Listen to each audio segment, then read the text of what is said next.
Hey hi intro ani. Pichu pichu pichu. Kabi ka bul. Hello, tsbay. Indamem. Hey karon vlog vele dona. Inlo enzel don ni oh. Vlog don hi ni top mai ni. Local rule. Hianin dar som pakhat le. Tuna hianin dar som pakhat le mi som ni le palivel ania. May ni som thum. Chu ani ka mil chu adang tol tol ka ti ava igvel.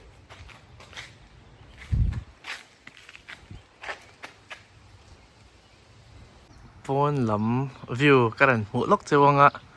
hati hi ania hatian manin ka chenga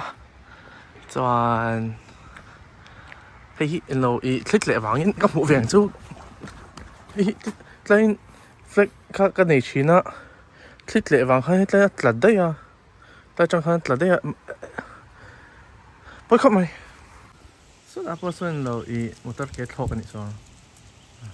chua có lụt để đón cái license cái thuyền đấy tum về cái lụt chua rồi mấy cái tổ tắc tao ngô cái lăng nghe hay là bao nhiêu cái sao có cái xe mắc lâu á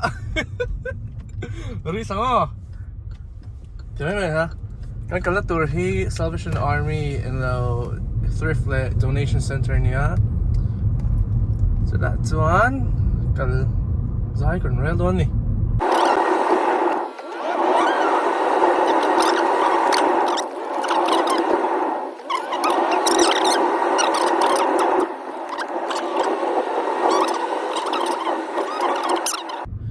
so adike ta tua polte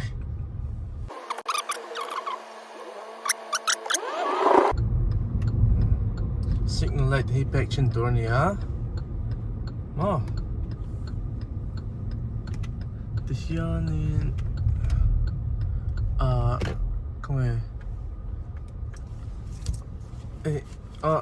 ti kung helai da turim ni le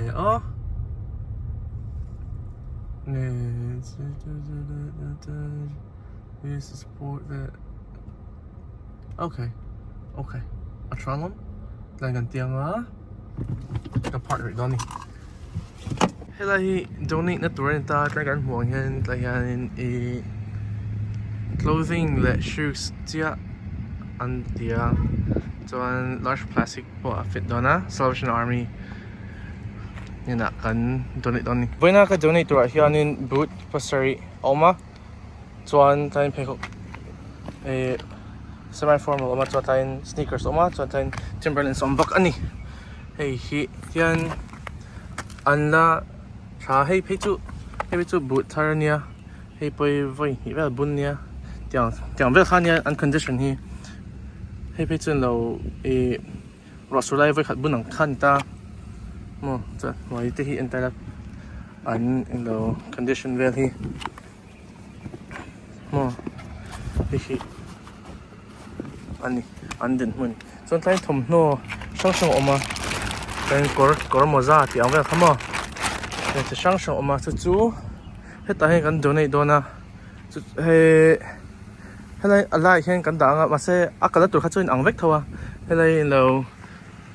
Salvation Army lo thrift le donation omta kami kha a building chunga hianin yan an shat chonglian lo chonin an pechok le a kan hey second hand an tiang khanin Mizo thrifting second hand kha an vek ani chu lo SVMM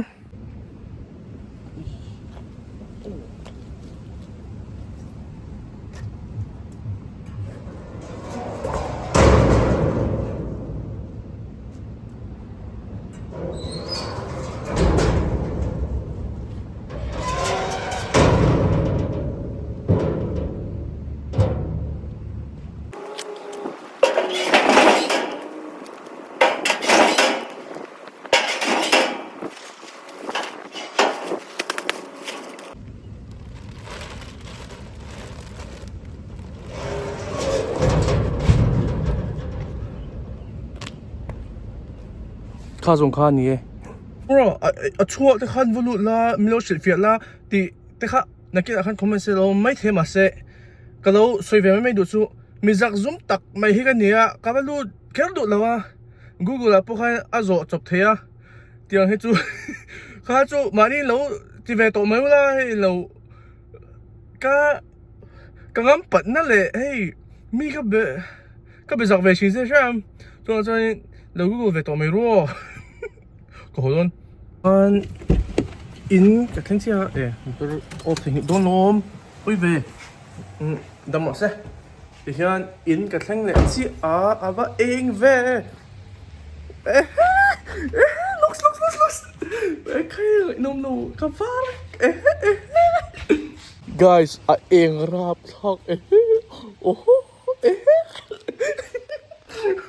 nên tao nói cái chuyện thằng thuộc tôi cái gì à thì cái chuyện hiện in là ông về tổ nghe rồi à thì cái gì à lệ khát zir cháo ula lệ khát bút chia ula chút mấy cái đó xử lý lóc thil bạc just tùy lấy cái chang rap sản phẩm thế po cho nên noodles thế cho nên milk candy a big cái milk candy cho nên surpi thế po cho nên khá thấy như đấy cho nên peach ice tea thì vậy thế lâu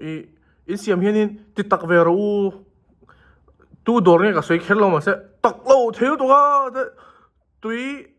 tùy thum pep vót đâu cần in này đúng không ta mình hơi bị tấu về lấy giữa bốc sữa SVM mình nhỉ cho in giờ vậy một tùy ule cho nên nên mình nôm